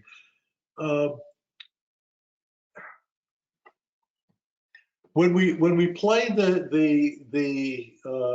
recording, I'm trying to figure out how to say this. When we play the recording, it certainly has a response on sensitives. You know, the sensitives will hear the recording and go flopping around and all of that. But I don't think that the playing of the recording played to a biological organism, although it can produce healing in mice and cells and all this kind of thing, I don't think it's a preventative. I don't think treating with no problem to respond to it does much, at least not in my system. It doesn't mean that, you know, somebody else can't do it a different way. It would be the same thing as hands-on healing before the mice gets the cancer cell. And so it's easy to test. We just haven't tested it yet. Okay, very good. But certainly people who do this system, they get sick. You know, they get sick. Have you ever tried to record or capture what's going on between the hands of a healer? No, I've tried to record or capture what goes on when you treat cotton or treat water or all of this, but not just between the two hands. I want to see whether we've changed the physical space, and it turns out we have. But in terms of your explicit question, between two hands, no. I don't think that yes, I've tried to do that, and I've treated, for example, random number generators themselves, you know, as if the random number generator is my client. I've tried geomagnetic probes, I've tried magnetometers, I've tried. and there's no response whatsoever. But if I treat a cage of mice in the room and the mice are sick, then the random number generator doesn't produce random numbers anymore. The magnetometer produces anomalous output, things along those lines. But I don't think they're responding to something between my hands. I think they're responding to a change in the physical space in a room when healing is going on, that healing having been prompted by the healee. Yeah, but what about if you had These effects mice in don't between? happen. These effects don't happen if the mice aren't sick. But what happened if you would try to pick up with sick mice in between the two hands, and you try to pick up what's happening? Oh, I don't think it then matters. Explicitly, I haven't done that, but mice in the room, if some mice are being treated that have help and we have the magnetometers set around and the random number generators, they don't respond normally as long as I'm doing the treatment. Okay. If I treat the device itself, looking for my helometer, if I treat the device itself, nothing seems to happen. Okay. You mentioned about fellows when you were working with Bennett Merrick. Yeah. Did you get any hints about cycling from them? I don't know. If I did, I don't know about it. But the fellows are just my way of saying something's around me. Something's going on. But what about who got the idea of cycling? Because it's really particular. It is particular. It really came out of me asking a boatload of questions. So essentially, the question or the problem to be solved was, how could anyone else do what Ben Mayrick could already do naturally? That was the question. So over the course of months, many months of me unrelentingly asking him questions, he was a sensitive. My problem was how to articulate the specific question, and he would give a response. He didn't know what was going on, but he could respond to questions, and he was, one of those sensitives. Through months that I can't really, completely explain here, through months of me asking questions, the idea of the imagery, the idea of the imagery in the future, the idea of going fast through this, the idea, it was really, I think it would be fair to say that we co-developed it. He primarily from giving answers, me primarily from trying to figure out the right questions. And I don't think I figured out all the right questions, but the cycling really came, it didn't spring into being overnight, and it still evolves. So Ben is long gone, but the system is still evolving, and the system is probably used differently by different people who use it. And they make the cycling as the base, and then they do their own thing, or they make it their own method. When you had to replace Bennett Merrick for the first mice experiment, how is the cycling different today than what you're doing today? Than you're doing today? The cycling is it's become much faster than it was back then. It's become more automatic than it was back then. The cycling in the beginning was much more not focused, but more consciously aware. And what I've done over time is I've minimized the importance of the conscious mind and maximized the importance of letting things go and just letting nature take its course. But the general idea of making a list was roughly the same. Again, cycling isn't anything like it's a gimmick. It's a technique, that can be made better, and hopefully people are making it better. I think we've made it a little bit better. Ben would recognize the plot today, but he would go, "Oh, that's how you're doing it," And if you have to believe it, he'd be upset. If you don't have to believe it, you see it as simply an opportunity to play and see what happens, he'd be a fan. So therefore, you think that you have improved the technique for its efficiency? Yes. Or efficacy. Yeah, I think so. Okay. I think we're better now than we were then. Okay. And I think, we've gone past what we knew then and past what our experience was then. And, there's many, many years of trying this and that and the other thing. So it's different and evolving, so when I'm gone, I hope that, somebody makes it better doing this, that, or the other thing. And I hope they make it better with evidence. Once you said, I cannot imagine a life without cycling. No. What do you mean? I don't know why. I wouldn't have any idea why you wouldn't cycle. Okay, so tell us more about that. Well, it's the same thing as the water that we have. The 300 roughly people who they came in with psychological conditions and physical conditions and this, that, and the other thing. The most common way I could summarize their experience, in addition to feeling better, being better, having better, everything, is I need more. Almost everybody wanted more. So they volunteered for an 8-week study, and then they got all anxious when the 8 weeks was over, and they said, this is a paraphrasing, but the common response would be, I don't know how to explain it, but I'm better when I take that water. And you say, what do you mean? And I say, I don't know, but I'm better. I feel better. I'm more me, and I'm happier. But how do you use cycling for yourself, not for others? Oh, cycling is only about selfishness. Everything in my system is about being selfish. So if you put your hands around a cage of mice, you want to do it for selfish reasons. If you put your hands around a cage of people, you want to do it for selfish reasons. Everything on the list and all the images are about selfish wants that you have. So cycling is not a healing technique. It's a way of being in the world that involves extreme rapid imaging, which recedes to the background. I'm cycling right now. I can't think of a single reason not to cycle right now. I'd say the same thing as the water people. I'm better. So basically you say, I'm cycling the same. I need to breathe. I need to eat. I need to heal. I need to be alive. I cycle. I cycle. I want to do that because it's good for my team. And you don't have to do it, but it's good for my team. I wouldn't understand. Now, of course, I being crazy, I took it into the lab and test so I put people in functional MRIs and they cycle and stop cycling and treat and not treat. I do EEGs, I do all this kind of stuff. But one of the more interesting studies I did was done at a medical school also.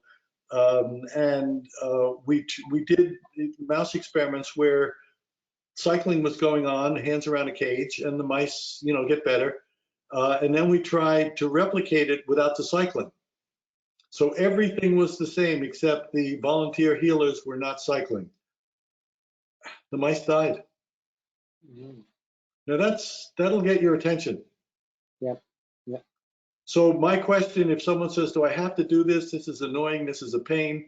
And I said, yeah, my stuff is a pain. It's annoying. It takes a lot of practice. And it's not a miracle cure. It's not a panacea for everything. It's an ongoing, evolving system, evidence-based, to see what works and what doesn't. And for better or for worse, when we did the experiment without the cycling, the mice died.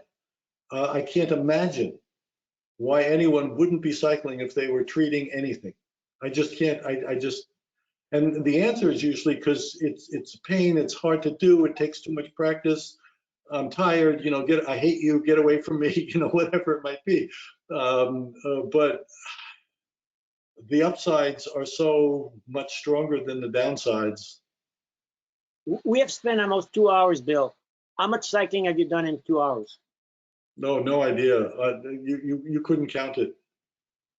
One time you said in an interview with, I think it's High Tide or Eyesight, you said in an interview that you come to a point where you cycle. I think it was a lapse that you said, a mistake, but it's textual. You can listen to it 5 times, it will come out this way. You can cycle thousands of images per second. Oh yeah. Thousands of images per second. Your pea-brain can't do it, but you're accelerating past what you can see, and you can then feel the cycling going on. Okay. Have you seen the research that just came out about a month ago about a person that was dying, that was already hooked up to EEG, and they see him dying, and they say the whole brain shuts down except one wave comes, the gamma wave comes up, and it's supra gamma, which I think is the one you picked up yourself in the EEG, right? When you do healing, it's the gamma.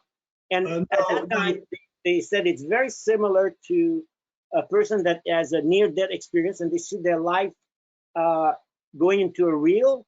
Within a second, they see the whole life within a second. Yeah. I don't know how much is similar, but no, when we did the EEGs, we found gamma, but we found more interesting than that a harmonic. So we had theta, we had alpha. I don't think we had any delta, but we had theta, we had alpha, we had beta, we had gamma, and they were all harmonics. The brain started to sing harmonically with itself, and then if you cycle and you do that, and for example, if you're hooked up to an EEG, and I think about you, and no matter how far away you are, our brains will go into an analog of a phase lock. Right. So I think that healing involves some sort of connection. I don't know how much is associated or due to the brain. The only reason I have functional MRI data and EEG data and such is that we have toys to play with brains. I suspect, this is not tested, I suspect that it's not the brain doing this.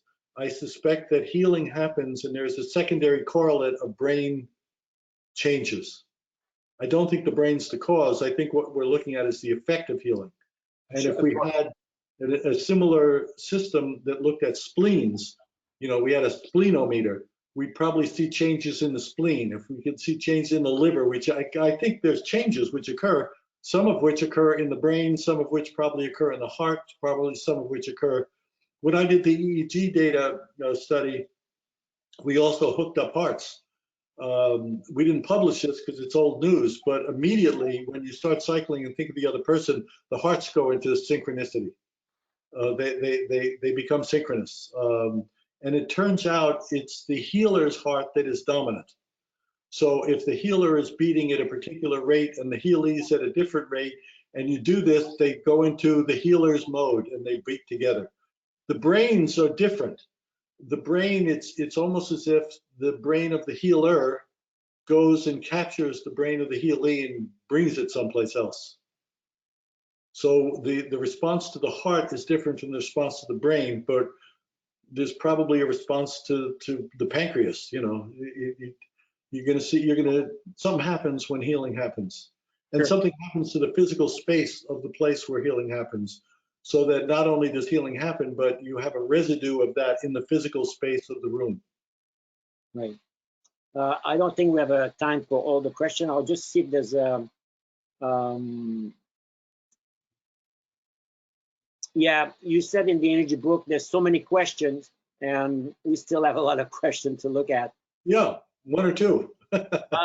Yeah, one or two. As a physician, can I cycle the image of a patient having recovered their health? With permission. Yeah, with permission. Of course, they're the patient. With permission, of course. You can decide whether you selfishly want to help a patient. If you want to help a patient, put them on your list. But you don't have to put them on your list in order to help them. You could not have any images about them on your list and just do hands-on or distant healing or whatever you do, and that'll work just as or it seems to work just as well. Probably a slight added image of having them on the list. You know, it's not going to hurt anybody. Okay, great. What about have you have any clue of involving patient and seeing themselves being healed? Oh yeah, the healee should heal. If the person is capable now, I mean, as in today, if someone came in, I would insist that they cycle, and then you'll find out if they have skin in the game. It doesn't necessarily. I mean, the mice don't cycle, cells don't cycle, you know, all that.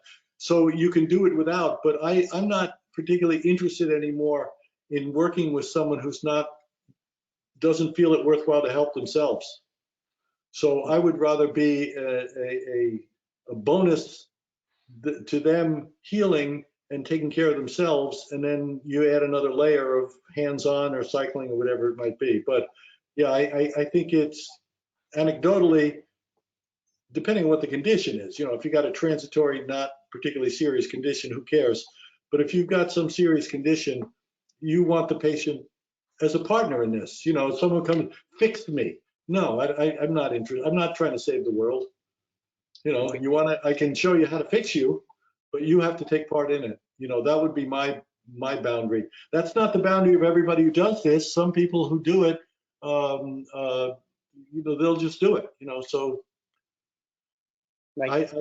I don't want to do that. Okay, very good. Bill, have you ever an experience with multiple healer at the same time? Yeah, I don't have experimental data. I have clinical experience. I think it's possible that multiple healers, they're not going to hurt. They probably help a little bit, but I don't think it's so much. I think it's the healee, which is the operative part of this equation. If I've got 5 healers, there's probably an advantage over one healer. I doubt it's linear. I don't think it's 5 times as good or anything like that. But there's probably an advantage. But it's still, the healee has to be able to process what you're giving them, and that process may take a process, and that process may involve time. If you've got a condition that you're missing vitamin C, well, I give you vitamin C, and it's still going to take a little bit of time. But if I give you 100 grams of vitamin C, it's not necessarily the same as giving you a steady state of vitamin C. So you're asking with multiple healers, what if I give 100 grams of vitamin C? I don't think there's going to be anything like a linear relationship between giving half a gram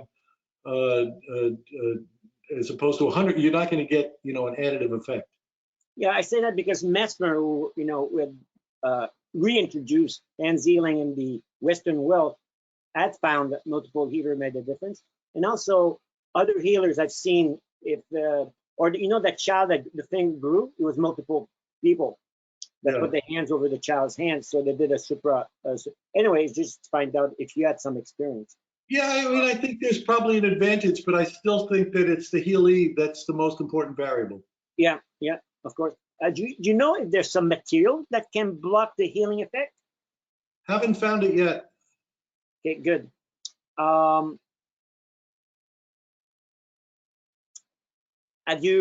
Has anybody charged crystal with the inner healing energy? Yes. I don't have systematic data on it, but there's some people who do this, who play with crystals. I don't know that they give out the crystals a lot, but there's some crystal folks or people who have played with crystals, and they say, yeah, you can charge crystals. I don't know of the differential effect, for example, of cotton versus a crystal. And I don't know enough about crystals, to really weigh in on that. But the sensitives tell me that crystals have the advantage over cotton that you can use it. You can also scrub them. I may not be using the right term, but I can clear the crystal that's been used and then reuse the crystal. I don't think there's an analog to cotton. Once I met the emergency room physician from around Rochester, New York, and he was born with crystal. His father was an engineer with crystal, and he had crystal all over the house. But he was using the crystal in the emergency room to save people's lives. So there would be somebody with motor vehicle accident, he would put a crystal. He showed me like a long crystal. I know the person you're talking about. And I've asked, I won't use the last name, but I asked Brian. Yeah. I asked Brian, how do you get away with this? Because Brian's a wonderful guy, and he's out there, and he says, oh, yeah, and he does Reiki. I don't know about that, but I know that his nurse said when he's on vacation, people die in the emergency room. When he's not on vacation, people don't die. I've asked him, I said, how do you get away? Why aren't you fired? And he goes, you can't argue with my results, Yeah, it's wonderful. It's wonderful. Okay, very good. Here, Bill, a few more questions. Once healed, can immunity be transmitted to inheritance? Now, if you have a mouse, they have cancer, you heal them, they reproduce. and you inject the second generation with cancer, are they immune? Yeah, that's one of the unknowns. It's a wonderful question. I looked into this. I started to look into this. I was going to work at a particular med school to do this. This particular med school had discovered mice spontaneously immune to cancer. So they injected a couple hundred, and then a few of them couldn't get cancer, so they decided to breed them. And almost like a typical genetic kind of a chart, the immunity which spontaneously happened in some mice was transferred onto the offspring, in the same way that some offspring had it and some offspring didn't. So I got fascinated by that, and I wanted to do this, but one thing led to another. So it's a long-winded answer of saying we started to set it up and it kind of fell apart. So I don't know the answer. My guess, and when I guess at something, understand that I'm almost always wrong. Yeah. But my guess, because I mean, this stuff is way past anybody's pay grade. My guess is it would not be the case. Okay, we don't know. We don't know. But Okay, I don't know, and I wouldn't bet a nickel on that. Yeah. Okay, very good. A patient present with aggressive, fast-growing lung cancer and a slow-growing, not too aggressive skin cancer, let's say a basal cell, uterine fibroids, cataracts, myopia. Do all 5 of these conditions will improve in this patient? Yeah, yeah, all improve, but the order that they improve isn't up to the healer, and it isn't up to the conscious mind of the healee.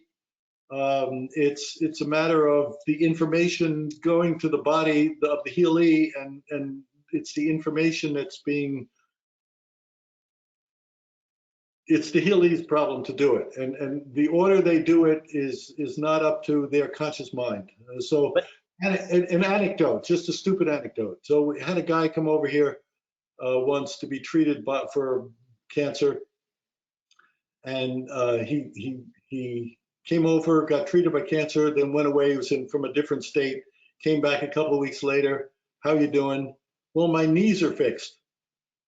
And I said, what are you talking about? He goes, no, I've had bad knees for decades, and my knees, since your last treatment, my knees are fine. You had knee? I didn't know about his knees. He didn't ask to have his knees, And then, I mean, eventually the cancer kicked in, but the knees went first. That's very, very, very typical. Again, you're not psychokinetically enforcing your will on, I will now do the knees and I will not, give me a break. The body does what the body does. When you take a treatment, the information, energy, whatever you're going to be calling it, goes where it wants to go. But do you have any clues in which order they would move these things?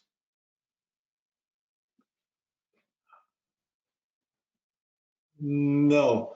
I mean, because some of them, all other things being equal, aggression is a good thing. Slow growing is not a good thing, but some of the things, I mean, we have, for example, somebody I know who does a bunch of cataracts, and she reports that cataracts take about 8 treatments to fix. Can't do it faster than that, or hasn't done it faster than that, and sometimes it takes as long as 12 treatments to fix. And slow growing cancers may take a whole lot more than 8 treatments to fix. So, I mean, I think there's too much interaction here between not only what you have, but how responsive it is. Myopia, you mentioned that you haven't found something that works on myopia. The closest we have on myopia, you'd want to treat an optometrist or an ophthalmologist who has access to a lot of stuff. So I've treated someone with really bad, let's say, I'll make up numbers, don't pay attention to the numbers. Let's say they have 2400 vision. And you come along and you do hocus pocus on the eyes. Well, what happens is they can't use their glasses now because the prescription's too strong, but they can't see without them. So if they leave the glasses on, they're straining because they don't need as much. So there's been a gradual reduction, but I wonder whether myopia could be done if you had a succession of easily obtainable prescriptions. So the 2400, treat them and now do 2380. And then where the 2380 do another, then do 2360, and stepwise your way, backpedal it, as it were. So there's no way for me to talk about your question except in general terms. And even then, if you had a bunch of cataract people, some are going to get better faster than the other. If you have lung cancer people, there's still this probabilistic outcome. So when you throw in apples and then oranges and then peaches, let alone the, you know, the intra-group variation in peaches, you've got multiple levels of unknown. Okay, great. I don't know anybody who would know the answer to that question. I think our time is up, Bill. I could go on forever. I have a lot of questions for you, but here I think we have answered this question about the exploration of potential and energy, and I show you Ben our thinky flexion method. Yep. So the last word, you said you already answered that one. I cannot imagine someone living without it. And you said as the 20th, you said you wrote, as the 20th century was a time during which the equivalence between matter and energy was found, perhaps the 21st century will be the time for the discovery of an equivalence between energy and information, along with other undreamed technologies and application. Incidentally, not too long ago, Belgium scientist, a physicist, published in Nature an article of the direct verification that information to energy conversion, by the way. And I put the reference there if you want. Yep. He speculates that molecular process occurring in nature might already be converting information to energy in some way. Yeah. I mean, I think what's changing, we need a change in our conceptual tools to understand this stuff. Something's going on out there, and information and energy are I don't know. I mean, I don't understand yet how fungible they are. So I keep poking around trying to understand how they go together. I don't know. I mean, I have certain speculative ideas as to why healing doesn't diminish with distance, and a variety of other things. But it's still very early in the speculative realm. For our listener, if you have not read The Energy Cure, I would really invite you to read it. You can find the book at bengstonresearch.com publication. Very, very interesting book. It's hard to put it down because it's Bill's a series of discovery, one after the other. It's like a mystery novel, you could say. Yeah. And if you have not taken a workshop, actually, Bill, I had 3 patients taking the workshop with you last weekend. So okay. Bill offer workshop on a regular basis, and incidentally, there's one that will be offered next weekend in Germany by Zoom. But I guess anybody can take that workshop, Bill, right? You can take it, but I'm going to be speaking haltingly because I have a translator, and it's not really a simultaneous translator; it's a sequential translator. Oh, yeah. So, you're not going to be sitting there with headphones on just hearing one language. You're going to be hearing English and German. So they better wait for the next one. I think it's in May. Is that correct? Well, I mean, it depends. If you want to take it, take it. And people, I don't understand this, but they take it multiple times. Right. But we have a lot of listeners from Germany, so that would be very good for them. Yeah, and most of the people in Germany speak English, but not enough that we still need the translation to German. Right. And people also, I would invite people to get your CD set. It's excellent. You can find it also at Bengston Research, and it's also available in other language. I think in a few other language. I think 5 or 6. Yeah, I think so. Dutch, German, I think. And incidentally, the hands-on healing is available on Audible for US residents. So you can play it on your phone, the tablet, or your computer, but only for US residents. And people that are interested to read Bill's latest research, you can find it at his website. And to find a competent practitioner, you can have that also find it at the contact section of his website. And also, I invite people to check the Society for Scientific Exploration, whose scientists are not afraid to acknowledge anomalous phenomena and to explore them and to talk about them. They don't hide. They do it in public. They don't there's no fear to be hanged right now. Anyway, so and to join perhaps the society and maybe go to the meetings, the annual meeting. Is there an actually annual meeting this year that will be in person? It's going to be on Zoom. Okay, more, So yeah. we got too many people coming in from Europe, and there's too many travel restrictions, and so to my horror, it's going to be Zoom again because I like the live conferences. Okay, very good. And do you know anything about the Association for the Scientific Study of Anomalous Phenomena? I know I've heard of them, but I don't know them specifically. I mean, presumably it's the same as the similar kind of goal as the Society for Scientific Exploration. Right, right. Okay, very good. And I would suggest people to listen to one of Bill's recent conference. I think it's a recent conference. It says December 2021. It's Genomic Change in Cancer Produced by Recording of Healing Intention. So Bill goes over some of his research, and I will put other links afterwards. And I will make I couldn't give you the handout. Usually I'm able to put an handout and send it to all the listener right now, but for some reason the function is not working right now. So I will, when we have the recording of this webinar available on our website, and maybe Bill will also post it on his website, on the research BengstonResearch.com website. He might put the recording of this webinar. I will add the notes of today's notes there. So it will be available for you to have all the paper notes of this webinar. So I cannot thank Bill enough for his generosity, his time, his opening, and make things so available for everybody to participate. It's really an honor to discuss things with Bill. He's a very intelligent. He knows so much. We could spend weeks just talking about healing. There's so much to be said, but we have many years to go. Yeah, thanks for the invitation, and you know, looping back to the very beginning, I'm up for playing. So how the complementarity of homeopathy and my stuff works, does it help each other? Does it hurt each other? Is it additive? Is it, you know, these are all, if anybody wants to play, I'm open to possibilities of playing. Yes, and we can actually try to develop some lab experiments also to verify these findings that we can clinically. Yeah. So, Bill, you are still involved in many research projects right now? Yeah, right now I'm doing we're doing the effects of recording of the healing intention on mice.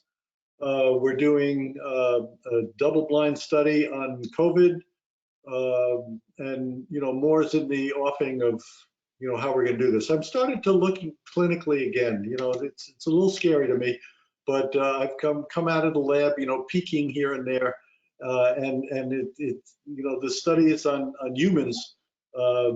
I mean, eventually I got to get back there anyway, so I might as well dive in and keep the lab stuff going by the same token. Actually, it's not scary at all.